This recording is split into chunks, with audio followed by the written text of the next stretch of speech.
Hello, my name is Mark, and a bit sorry about the mess behind, but we had a party, so we moved a few of my son's toys upstairs. I wanted to do a video because I saw a video on YouTube with a chap called Andrew Huberman, and I think he was joined by a guy called Attia. I think it may be Peter Attia, and they were talking about 40s and 50s and the decline. Now I turned 50 in a couple of months, so I'm 49, and I was more disappointed with, I thought their mental attitude to getting older. Now, I think like many of us, I actually don't feel old in my head, I feel very young. Physically, I'm still fit, so I do a 5k run every morning, get up early, do a run, and then Saturday I do about 10k. Sunday, anywhere from 20 to 25k. I take people out from the area that I live, and I take them from never having run before to trying to get them to a 5k, 10k. Some of them, after a year, are even going to join me in a marathon. And I don't run as quick as I used to, but that is only because I'm not training as hard and I'm not eating as well. So I pretty much eat what I want. I don't push it too hard when I run. I did a half marathon a few weeks ago. I did it in an hour and 35. But I absolutely know if I wanted to train like I did when I was young, I could easily get below an hour 25, maybe even an hour 20. But I think when you get in those sort of times, you have to watch your diet, train twice a day. The point is that I think a lot of this is mental attitude. So when you're young and you want to get a girlfriend or a boyfriend, whatever, you go all out. So I used to live on Complan, which I guess is the new Huel.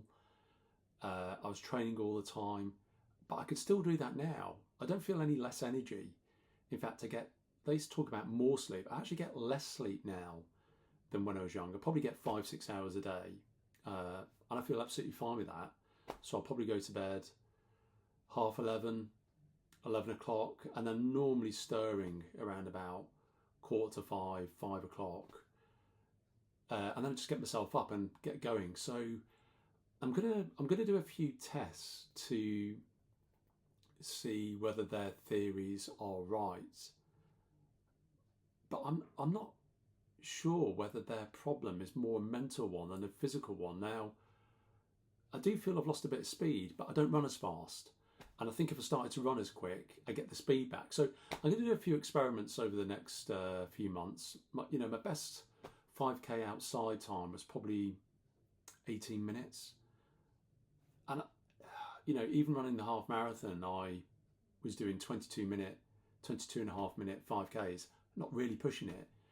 So I think I could easily get below 20 minutes again. And then it's just about how much pain can you hold on to, because that's what it was all about, running quick. It was how much can you hold on to the pain. So I'm going to do a few experiments. I don't lift any weights. I'm going to start doing push-ups, maybe pull-ups, a few dumbbells.